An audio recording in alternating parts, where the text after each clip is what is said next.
So homework 13, number 1, it starts with, it says find a closed form solution to the integral equation. Y of x is equal to 3 plus e integral from e to x of dt over ty of t. And they give us that x is bigger than 0. So this is an integral equation. What is an integral equation? Just like I can relate functions and their derivatives to get a differential equation, I can relate functions and integrals of that same function to get an integral equation. Really, the key thing we want to do here is take advantage of the fundamental theorem of calculus. Primarily, it says if I have a function that's defined in terms of an integral, or if I have these, if I have x's and if I have variables in the integrand or in the evaluation limits of an integral, it essentially gives me a function that's defined in terms of this integral. And when I take a derivative of that, we recover the information in the integrand. So what we can do is just manipulate this equation to get a differential equation out of it. Primarily because, well, we can't integrate this. 1 over t is not bad, but I have this arbitrary abstract y of t. I don't know what y of t is, so I can't integrate it. So if I take a derivative of both sides, this says dy dx is equal to, now I want to apply my differential operator to the right side. Oh, sorry, 3 plus integral from e to x dt t over y t. And of course, now I take a derivative of both pieces. The derivative of constant is just 0. And so really what we're looking at is the derivative of the integral.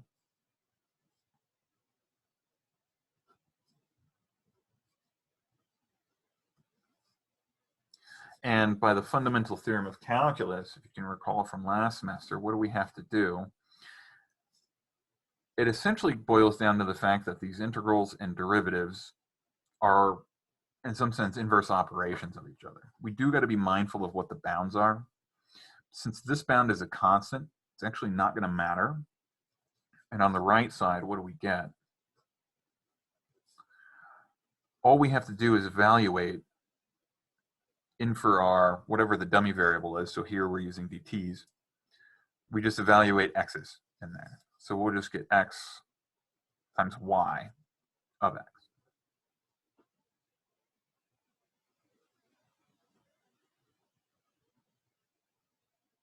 And now we have a differential equation.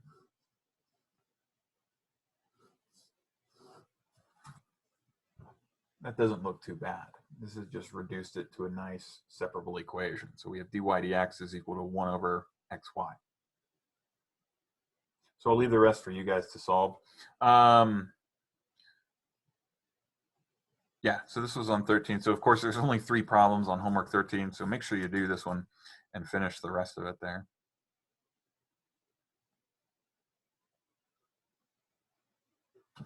Okay, so let's jump back into parametric equations.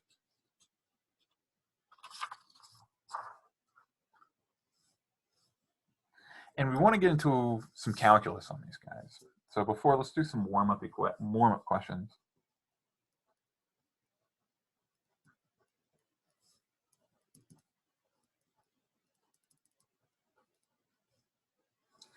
And I actually want to get some vocab out of the way. So some things you might see. I've just been saying the word curve. Of course, if they say the word planar curve, planar just means a curve that's in the plane, namely a curve in the xy plane.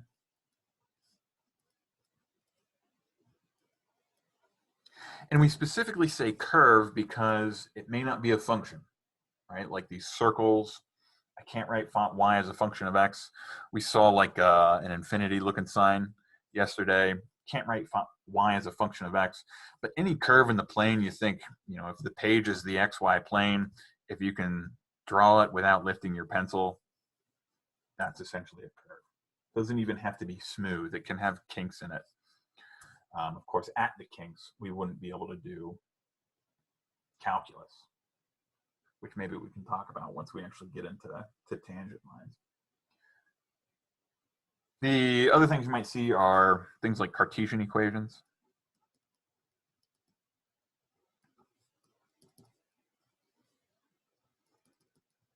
So a Cartesian equation usually is y as a function of x, x as a function of y, or just some equation relating x and y. So this is like a little bit beyond our standard definitions of functions, because we can't necessarily solve y for x in every case. But a Cartesian equation just means I'm relating the Cartesian variables x and y. What did I write? Relating x and y. Likewise, you might see the phrase rectilinear equation. Means the same thing. Rectilinear means our essentially rectangular. If you kind of think rectilinear means it's kind of like rectangle and linear, straight line. This is what we mean by x and y, since x and y form a nice, you know, boxes. They form rectangles. Next week, we're going to get into polar coordinates, where polar coordinates themselves could be considered a Cartesian equation, but they're not square. It's actually like circular coordinates. So rectilinear is a little more straightforward in terms of knowing if am I using polar coordinates or am I using x and y. And then, of course, there's parametric equations.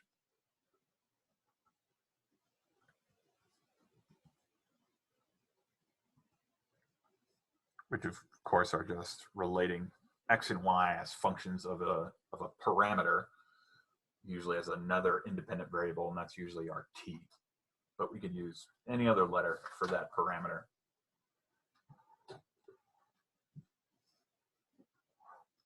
So some things we want to ask, and let's just do some examples based off of what we were talking about yesterday. Find Cartesian equation.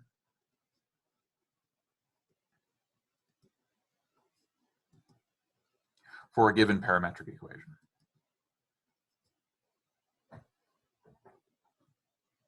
So a lot of these are pretty simple. I'm going to skip the first one. The first one's basically a straight line. I will just say, here was my first example, but I wrote down a lot of examples today, and I think some of these we'll have to skip. You usually want to start with the easiest one.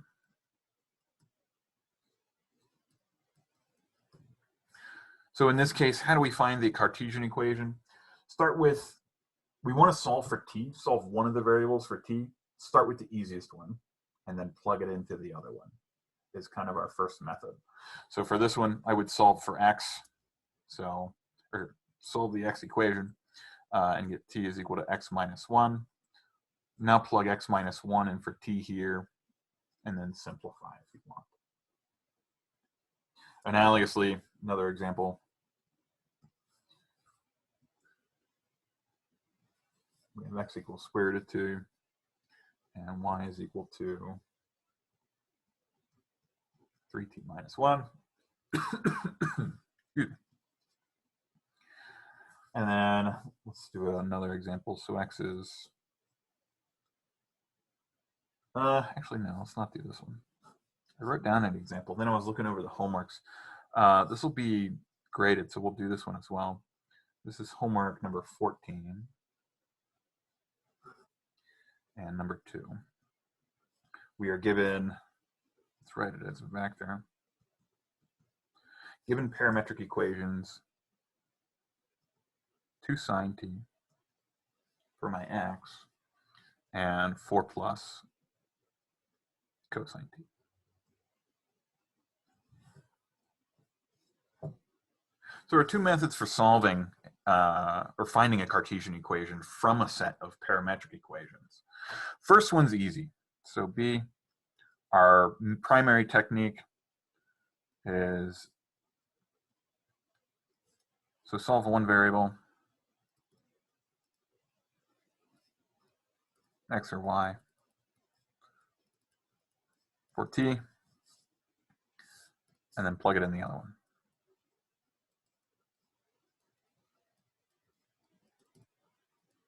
This can't always be done. It is going to be the first thing you look for, though, because it often can be done. So for example, in our B, we've got e to the square root of t,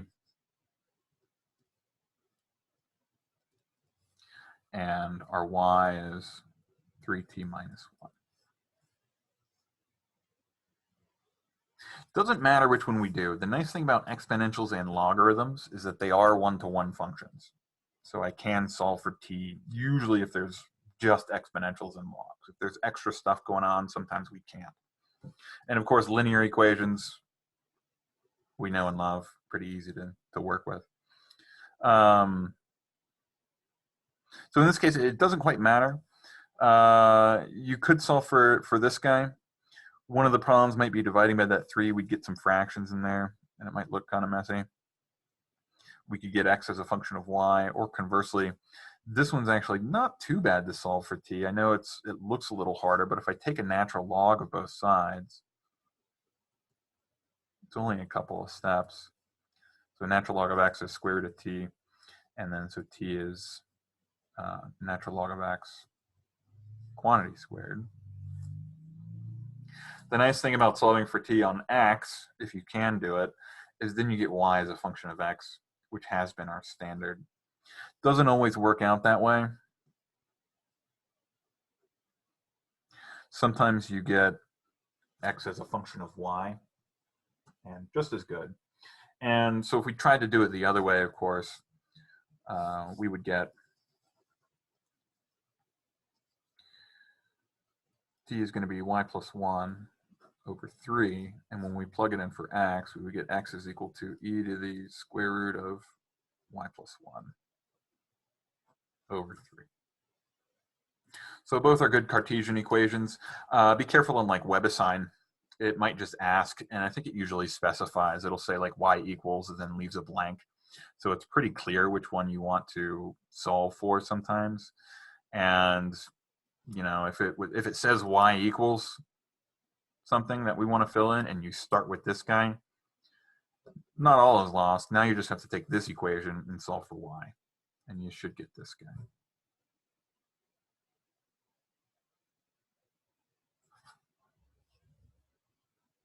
So that's the main technique. Works very well. Polynomials works very well. Exponentials and logs.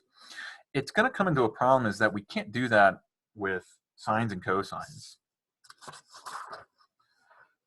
So let's write down this problem again.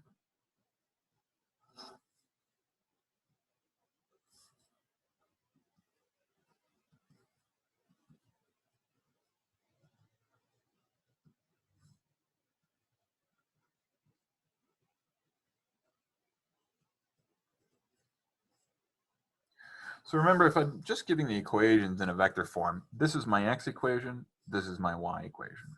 Exactly like an ordered pair as we would list our points x and y. And so what we have is x is 2 sine t, and y is 4 plus cosine t. And what is our problem now if we try to solve for t, for one of these variables? It's not quite right. I think you can get it to work out, and it will probably work out the same, but you do want to be careful. At least mathematically, it's not entirely correct. That I can't just take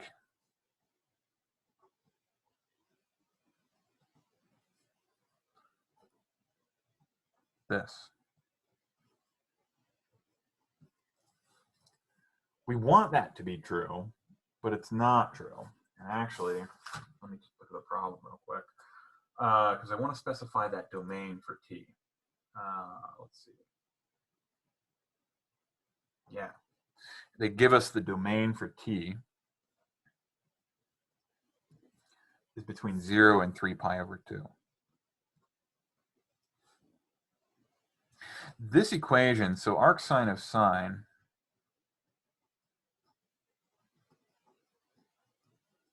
they will be inverses of each other only for t between minus pi over 2 to pi over 2.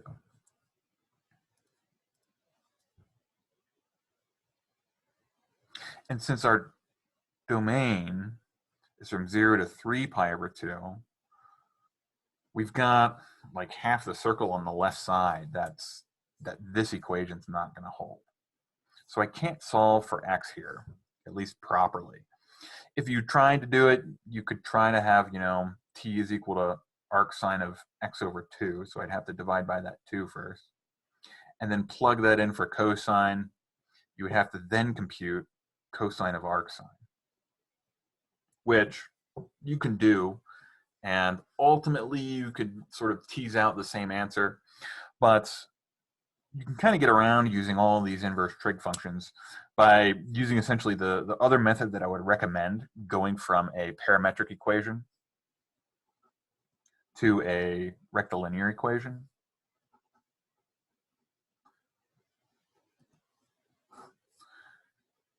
Is just to look for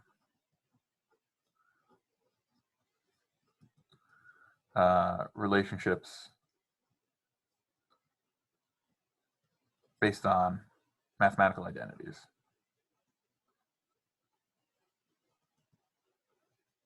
And I will say trig identities. Those are going to be the big ones.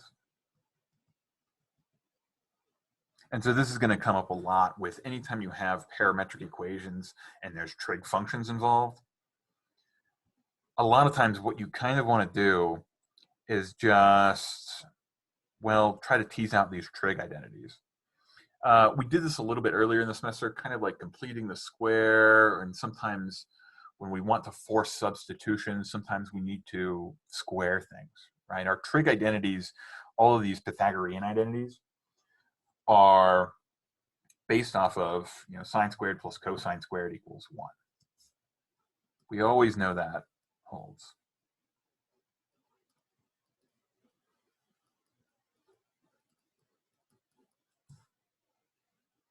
And so in many ways, this can help us eliminate parameters without having to do some sort of inverse function that might not be properly defined.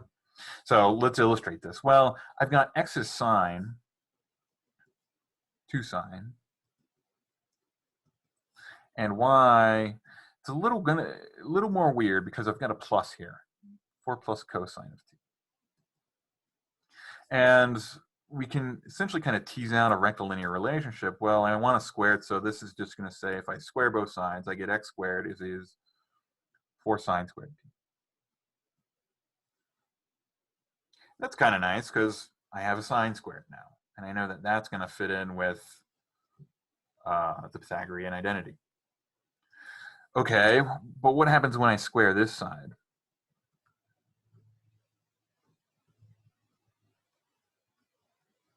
I got to square the entire thing, and so we would FOIL that out.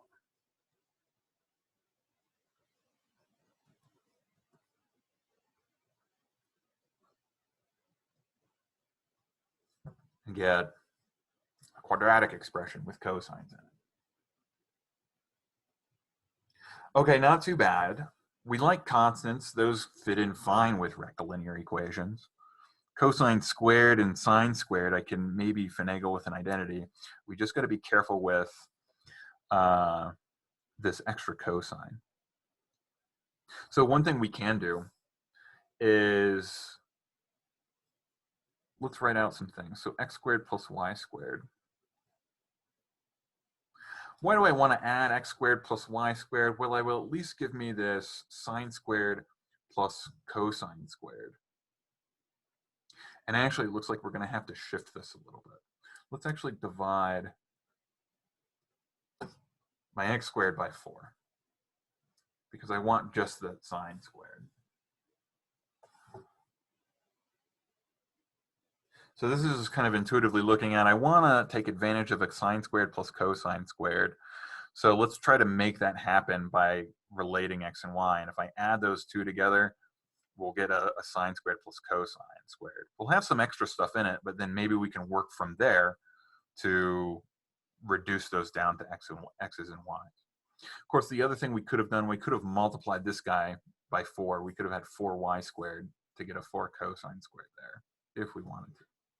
So as it's written, what's that going to say? That's going to say sine squared t plus 16 plus 8 cosine t plus cosine squared t.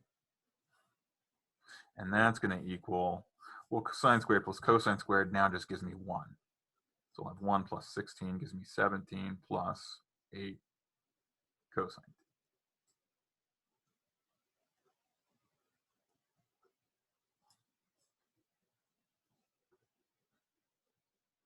And we can tell we're kind of on the right track because we've eliminated a lot of the t's, right? That is our goal, to come up with a rectilinear equation. I want to substitute out all of these t's. So how do I get rid of this last guy? Well, since the t appears in a cosine, we can at least say that y minus 4 is cosine of t.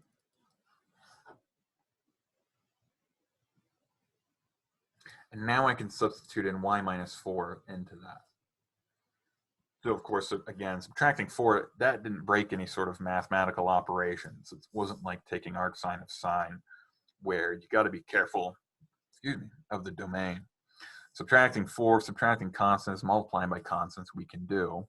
And now substituting that in, we get 17 plus 8 times y minus 4.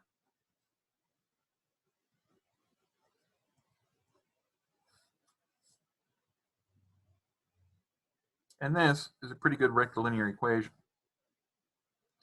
You can simplify it if you want.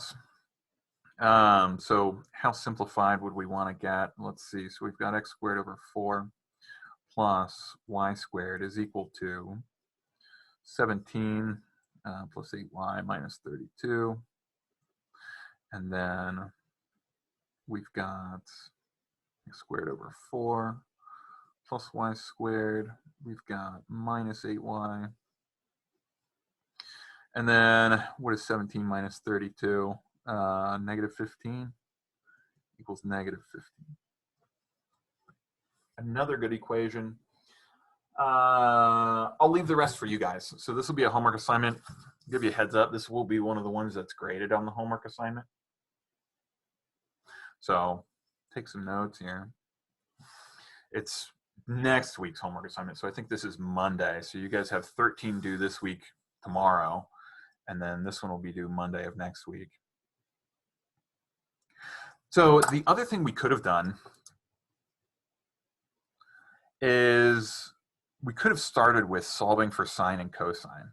So again, we want to take advantage of these trig identities. Maybe we could squeeze it in here on the right.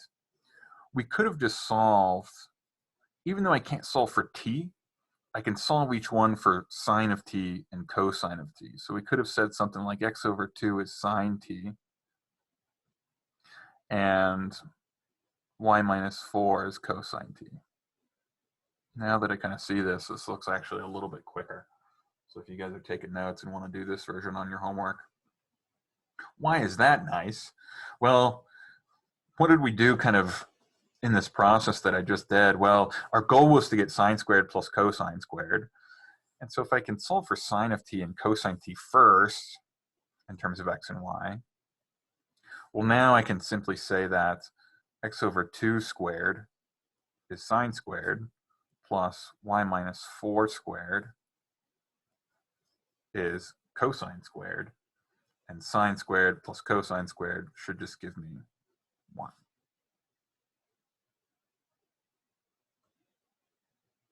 So shortcut. That was actually much nicer to do it that way. This way is not wrong. How would we go from this way to here? We would need to complete this square, and you should find a y minus 4 squared, and then the constant you need to add on this side should be 16, which would give us a 1 on that side. So just maybe like one more step to get from here to here.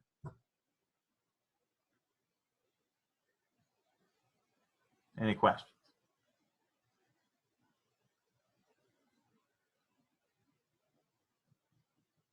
Okay, so those are the two primary methods you're going to use going from parametric to rectilinear equations. Let's see. Going back the other way,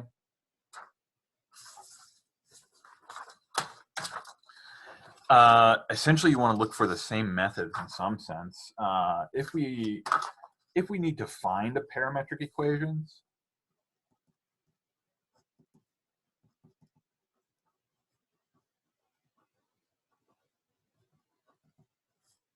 let's do a couple quick examples, then I want to get into the actual calculus.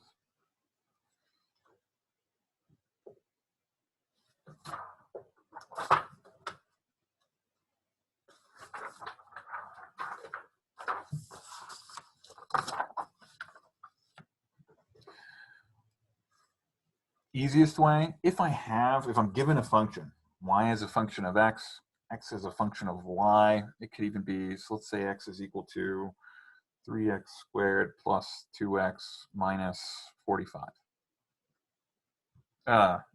Change my variables. X is equal to 3y squared plus 2y minus 45. So here we have x as a function of y. Can this factor, could we solve for it? Could I come up with parametric equations? Doesn't quite matter. Since I have x solved for y, we could just simply say y is equal to t, and then x is the exact same equation, now with t's.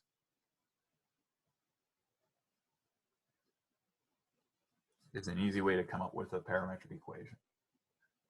And of course, there's many different ways of coming up with parametric equations. There are a lot of different, infinitely many ways of creating parametric equations from a given rectilinear equation. We could have said y is 2t and then plugged 2t's for all the y's.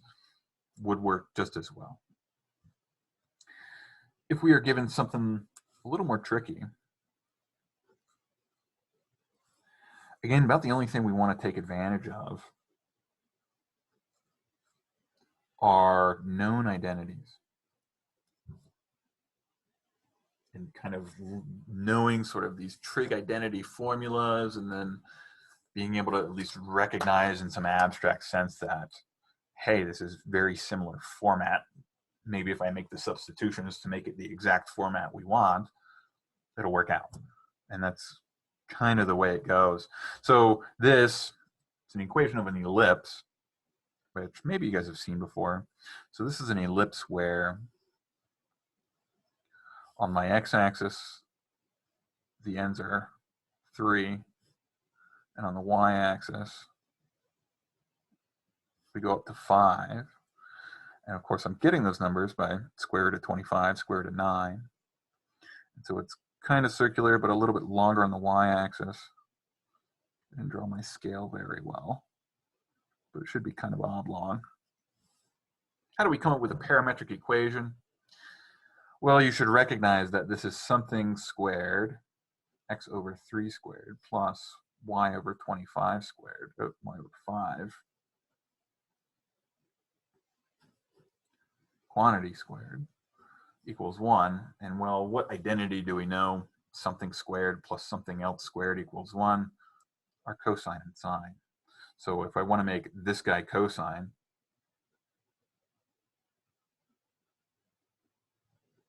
and the other one sine,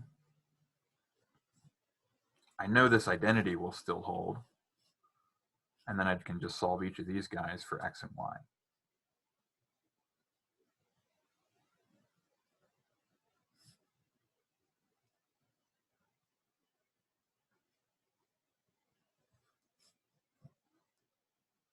So nothing too complicated there. You just got to remember those identities.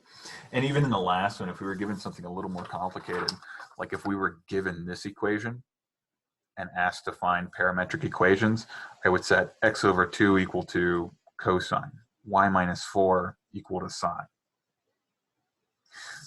And of course, we would have came up with a different parameterization than what was originally given in the problem, but still, it would give us a parameterization of that. And of course, flipping, this guy sine versus this guy cosine, still going to be the same shape, just parameterized different starting points, maybe a different direction as well.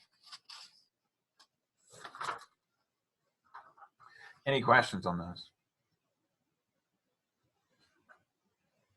Okay, so let's talk about the calculus concepts now. And primarily, one of the advantages that parametric equations gives us, as we've kind of mentioned, is I can model curves that can't be modeled by functions, like circles and ellipses and these figure 8 things that we've seen. So just as with Calc 1, we kind of want to start off with the very first topic. And what was that? It was, how can I find instantaneous rates of change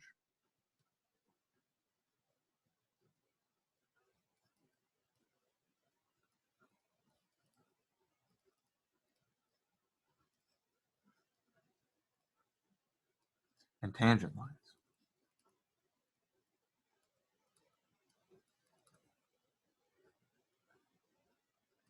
The advantage now of using parametric equations is, well, what aren't we allowed to do in Calc 1?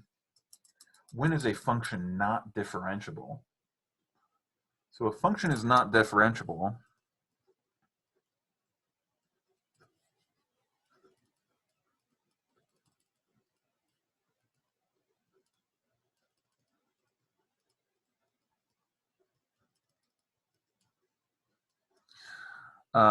when, if it's not continuous,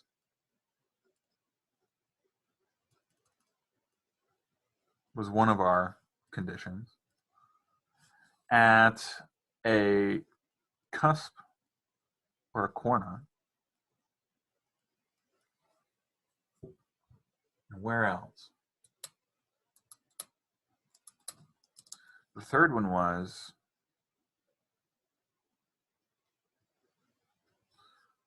our vertical tangent lines.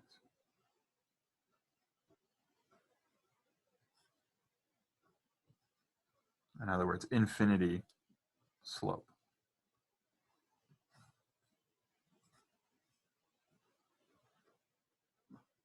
So for example, if we did cube root of x, what's that look like? Looks like x cubed, except turned sideways. And what's the problem is that the slope is 0 here for x cubed, which if turned sideways is then going to turn into a vertical tangent line at the origin. And in Calc 1, we hate that. We don't like that. We don't like vertical because it breaks this notion of functionality. I can't write the derivative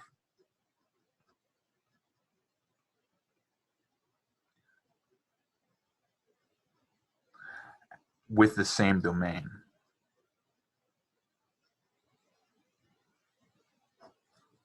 So since I have an x in the denominator, what's going to happen when x is 0? I get an infinite slope. So the derivative isn't a function of x, or at least I have to throw out 0 from the domain of the derivative. It doesn't exist.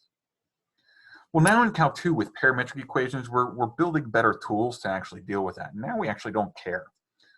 We can have vertical tangent lines because now we have ways of modeling lines and functions and curves in general that's much more broad, that I don't have to care. We're in some sense not restricting ourselves to forcing y as a function of x or x as a function of y.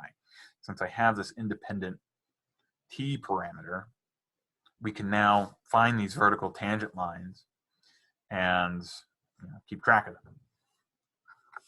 So how do we find tangent lines? It's exactly as you might expect. If this was a Calc 1 curve and I said, what do you need to do for anything, for every single problem? The answer is take a derivative. That's Calc 1 in a nutshell. If you're not taking a derivative somewhere in Calc 1 for a problem, you probably didn't do the problem right, at least if it's a significant portion of written problem, not just some, vocab answering or some sort of short answer, true, false. Okay, so let's see. Let me find an example in my notes. So let's say we're given a parametric equation. I'm going to write it in vector form.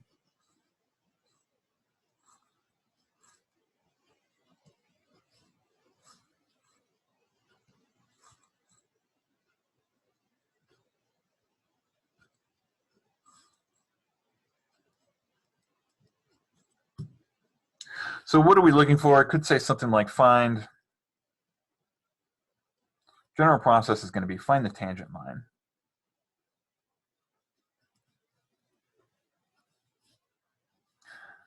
And as I specified, at t equals 1. So what do we need? Well, we need a point.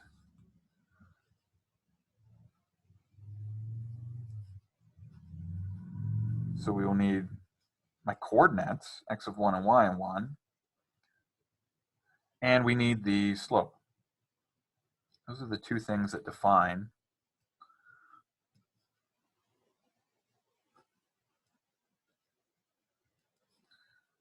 a line. So we need to find dy dx, and we need to evaluate it at that point. Well, how do I find dy dx? Because my equations are given as x of t and y of t. We're just going to take advantage of the chain rule. So to find dy dx, recall the chain rule.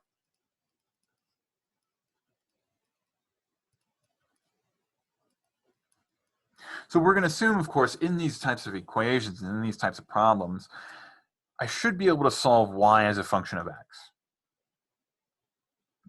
In this case, might be a little hard, but maybe we can't do it by hand. Maybe we can't actually solve by hand y as a function of x, but it is still, they're nice enough one-to-one functions that theoretically a computer system or something could do that for us.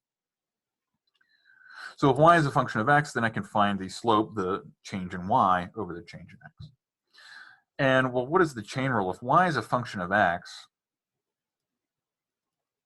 and x is a function of t, then I know that, well, the derivative of y, which is also a function of t, is going to be given as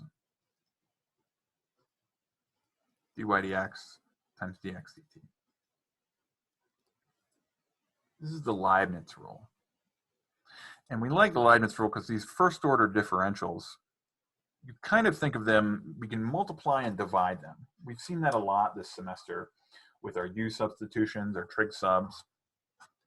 Multiplying and dividing differentials, and in, I guess, our differential equations as well, they behave very much like constants.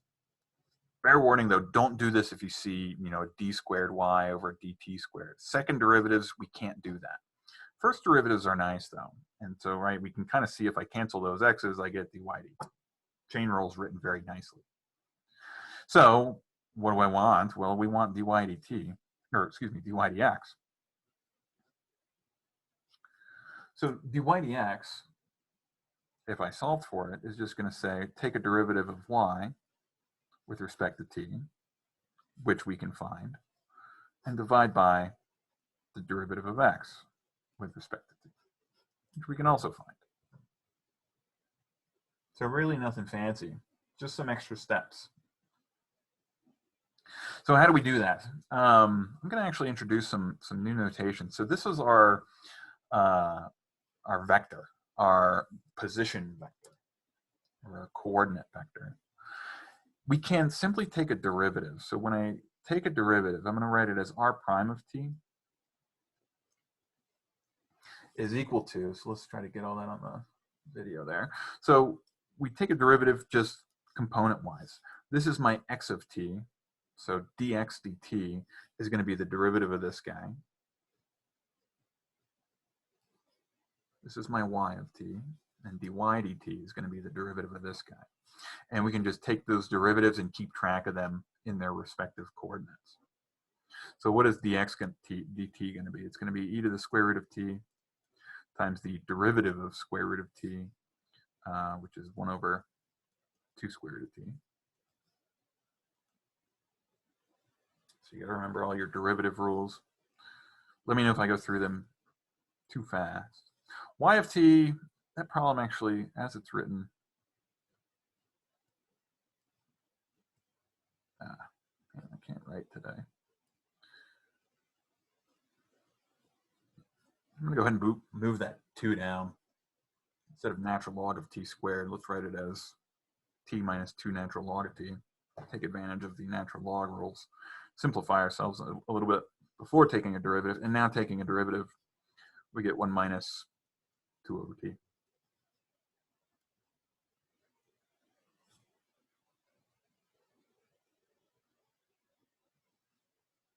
And so this guy is our dx dt, and this guy is our dy dt.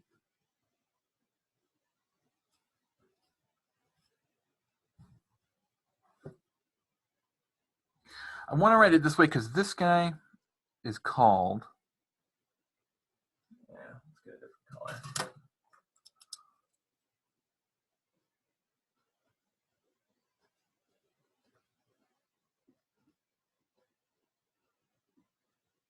This is our velocity vector.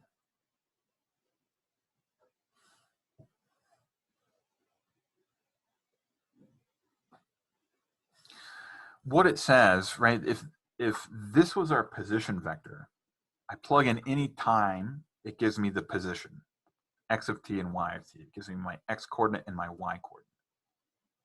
So when I take a derivative of position, we should expect to get something like velocity. And so when I plug in a t value to this guy, it carries the notion of what direction we're traveling in. We'll talk more about this tomorrow when we get into arc length, because it plays a big role in arc length. But you can essentially think of it as, now if I'm traveling on a curve, so I don't know the specifics of a curve, but if the curve was just going, in parametric equations, we mentioned how there's a direction, right? And a speed, where we've seen even I can travel around the curve in the same direction, but I can multiply t by 2, I can insert 2t, and then I'm all of a sudden traveling along the same curve twice as fast. And so this velocity vector in some sense gives me, at any given point, it tells me how fast we're moving along the curve and in what direction. That direction is always going to be tangent to the curve. And we usually draw them as tangential arrows to a curve to denote the velocity vector. It tells me I'm in that instant traveling in this direction, and it tells me how fast by how big the arrow is. So that information, since tells us what direction we're traveling in, well, it gives us this notion of slope, this notion of change between x of t and y of t. And by our chain rule analysis, we can now relate those two. If I actually want the change, the direction, the change in y relative to the change in x, we can now find that. So in this case, our dy dt, or excuse me, our dy dx is just, again, dy dt over dx dt.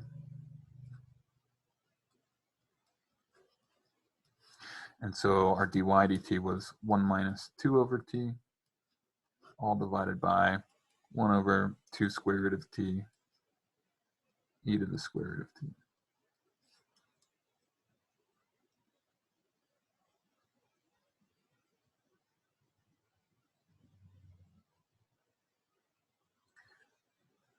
Let's see, do we want to simplify that? Yes or no? There's advantages and disadvantages. So, of course, advantages, we can get a nicer expression. Might look a little easier. Disadvantage might just cost us a little time.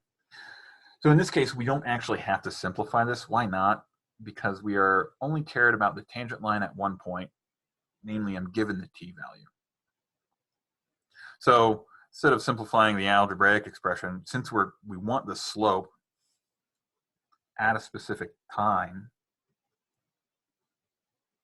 we can go ahead and evaluate that as t equals 1. And since 1's a nice number, it'll take care of a lot of the algebra simplifying for us. So if we evaluate this expression at t equals 1, what do we get? We get 1 minus 2 over 1/2 times e. And so what do we get? We get negative 1 divided by half will give me a negative 2 over e.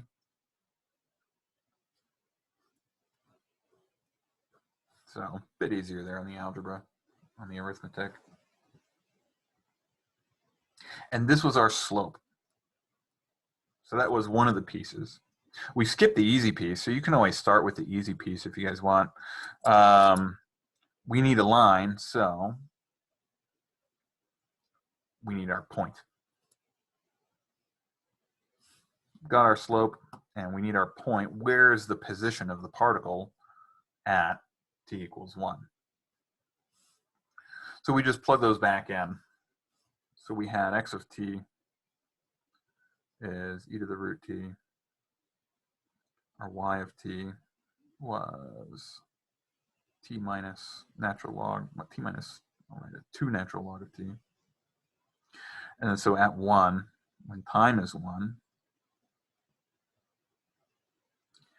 we get e for x, and my y is 1 minus 2 times natural log of 1 is 0. So we just get that 1. And so we have our point. We are at E1 with a slope of, sorry, that wasn't on there, on the video.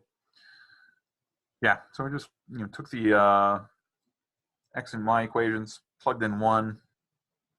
We got our point E1, and our slope m is minus 2 over e. So what is our tangent line?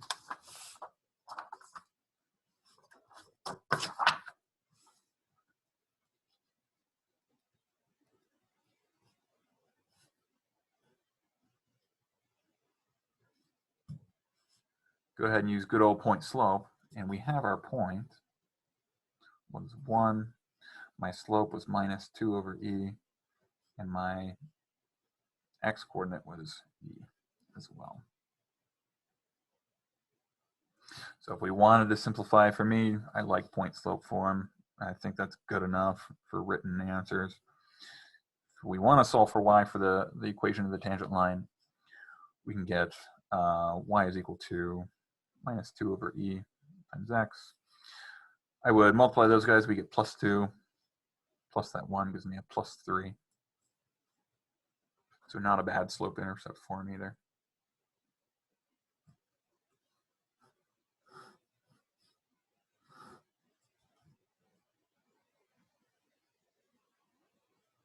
Any questions on that?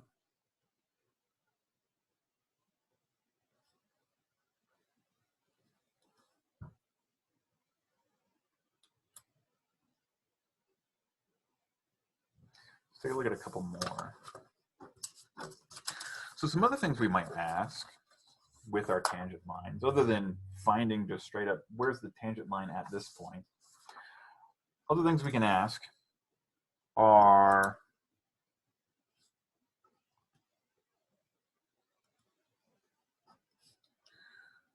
find where the curve has horizontal or vertical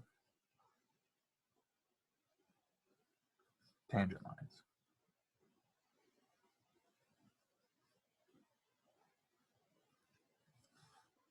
And we are given a parametric equation that x is equal to 10 minus t squared. I'm going to change that. Let's do 9 minus t squared. And y is equal to t cubed minus 12t. So we'll get some good answers. Now those ones, we'll get some square roots, but it shouldn't be too hard. So we're given parametric equations, parametric curve, and now we want to find horizontal and vertical tangent lines. Well, what is a horizontal tangent line?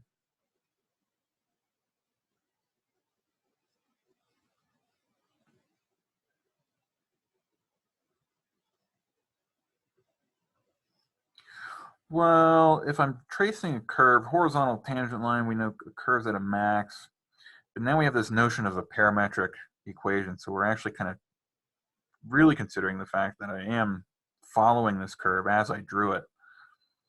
And what's going to happen? So we'll have a horizontal tangent line here. And what's happening as I'm drawing it? Well, my x-coordinate is changing. What is happening at the instantaneous point here? Am I increasing or decreasing, going up or down? No, that's the key observation. Horizontal tangent lines mean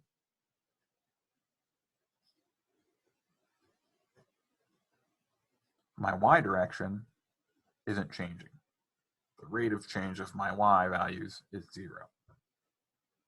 Conversely, our vertical tangent lines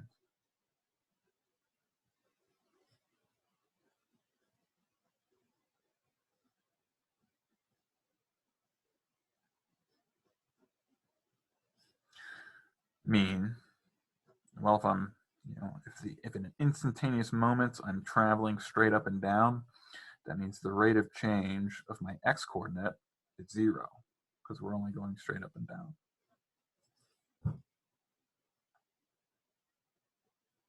So when it asks to find horizontal or vertical tangent lines, that's just a fancy way of saying find the points where dy dt is 0, find the points where dx dt is 0. And so we can just do those individually. So our vertical tangent lines, let's do those first since I kind of have it listed here at the bottom. We just set dx dt, which is 9 minus 2t. Oh, is that 9 not going to work? It's not going to work. Let's change it back to a 10. I'm thinking ahead of myself too much. And actually, hang on. Oh no, that goes away. You guys need to call me out on these derivatives. What is dx dt? Do we want to keep a 9 there or a 10? Let's keep the 9, just because it is a t squared. 9 minus t squared. When we take a derivative, we get minus 2t. Set that equal to 0. And what do we get? T equals 0. So those are our vertical tangent lines. We found the time. If I want to find the points, then plug it back in. So my x of 0, y of 0 is going to be 9 and 0. This is a vertical tangent line.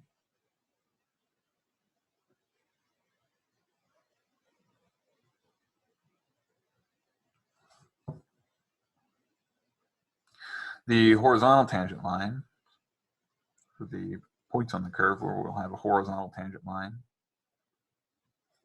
we do the same thing with our y equation.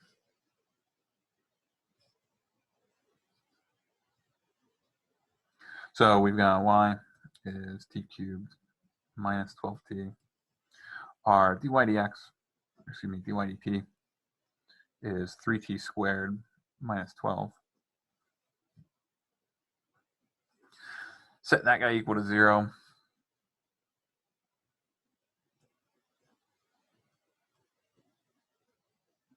plus or minus 2.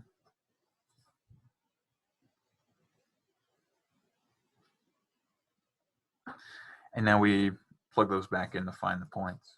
So we've got x of 2, y of 2.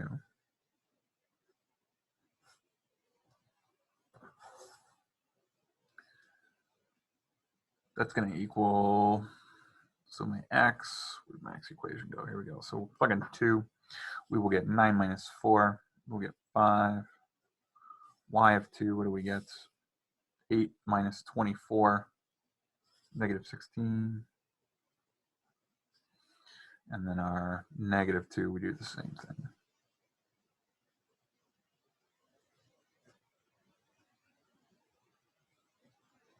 So x of negative 2, we get 5 again. Y of negative 2, we get negative 8 plus 24. So we get positive 16.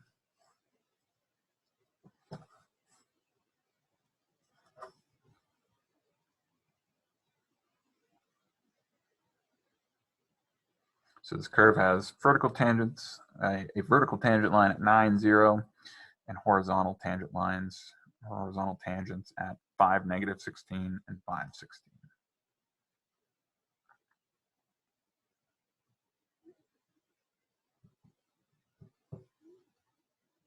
Any questions?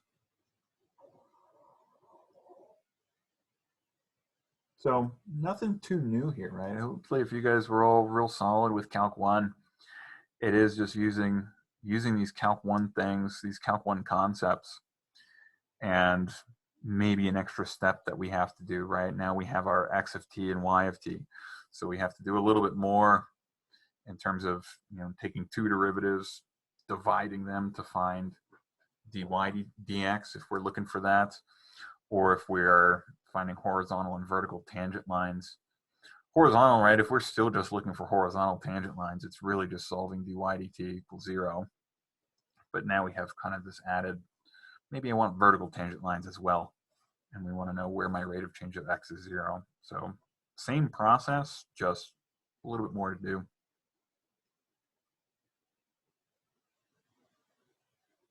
All right, let's do one more.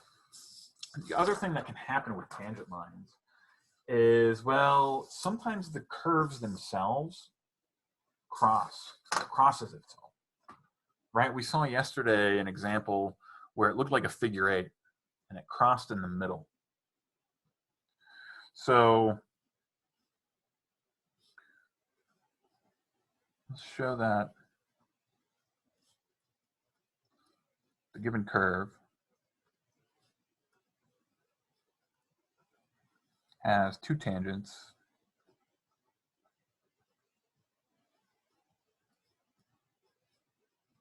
at the point 3, 0. And we are given x of t is t squared, and y of t is t cubed minus 3t.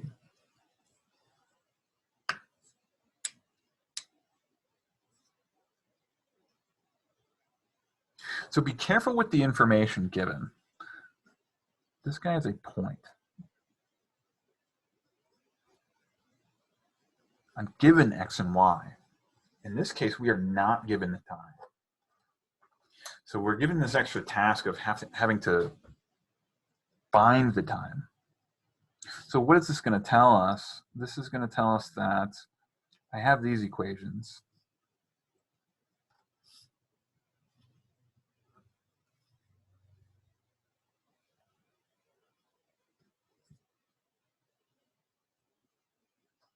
So first of all, I mean, we should be able to solve for a time for when we actually get this point. This equation says that my time is plus or minus square root of 3. This one says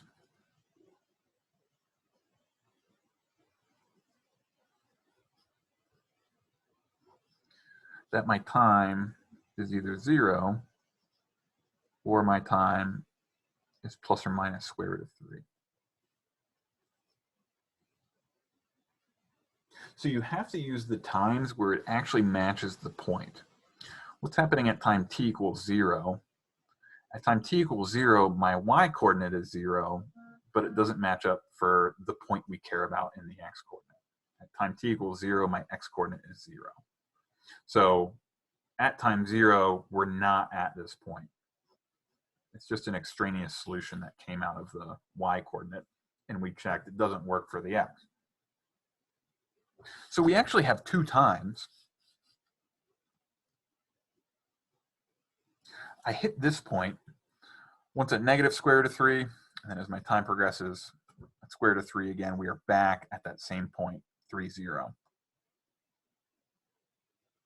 And, well, depending on how we hit that point, we might have two different tangent lines.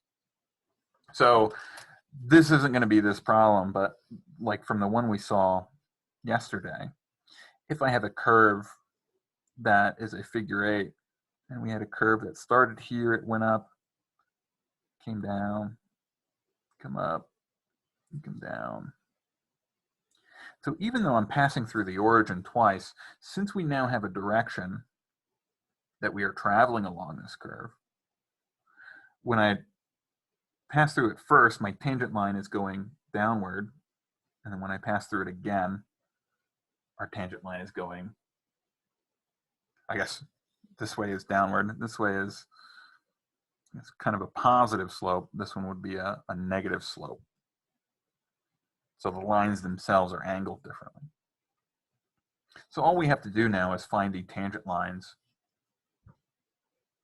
at those two different times, right? Again, if I plug in this time, I'm at the same point, I'm given the point.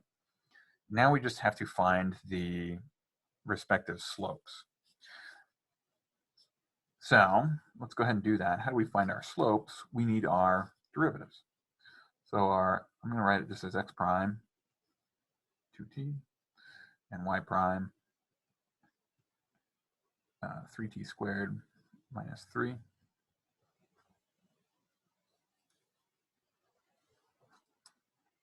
And my dy dx,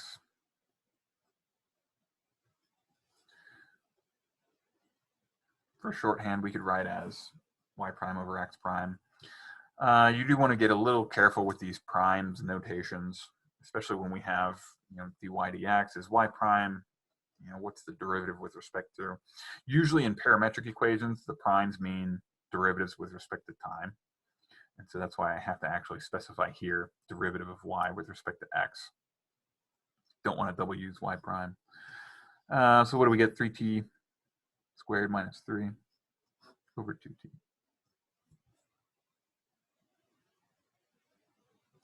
And so what are our two tangent lines?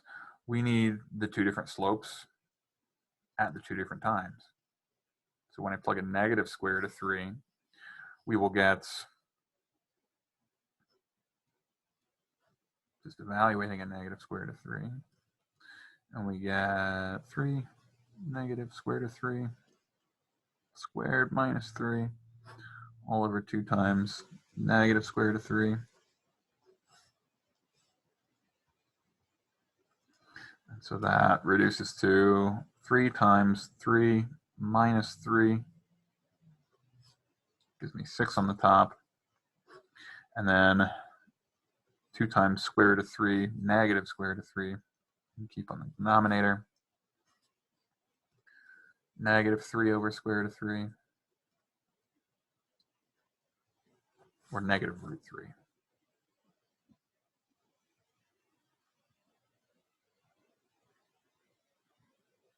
So our tangent line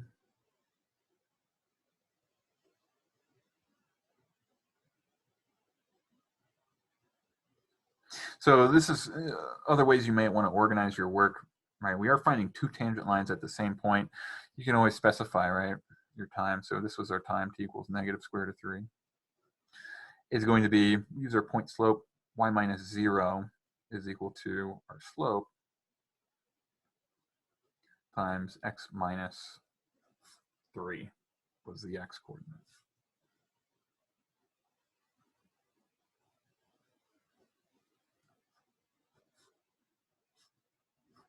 Is our first tangent line. Negative tangent line, we do the same thing, and I think we're going to get, by the expression, we'll get something similar, except just with a positive slope, positive root 3 of dy dx. We want to evaluate that now. So our second tangent line, time was positive square root of 3. And so we plug in positive square root of 3 into our expression.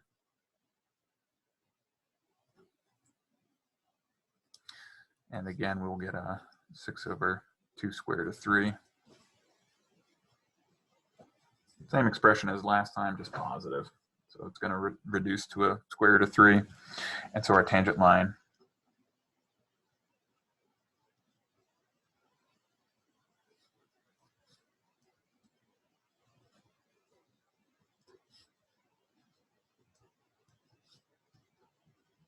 so m x minus x1.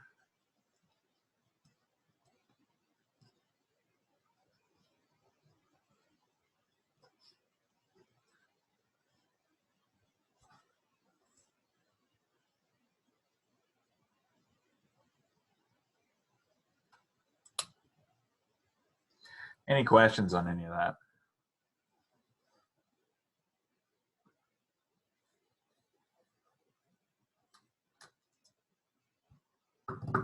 Okay, so that's it for today. Tomorrow we will talk about arc length. So even if I have these arbitrary curves, no matter how they're defined, even if I can't write y as a function of x, we want a notion of how do I measure arc length? And that should be independent of how fast we're going as well, right? Like if I travel around the curve twice as fast, we want to make sure that our results are independent of that. We'll talk about how we can get that based off of the velocity vector, and maybe we'll talk about magnitude, or maybe we'll come up with, there's a shorter Calc 2 simplification for coming up with that as well. All right, so stick around if you have any questions. Otherwise, I'll see you tomorrow.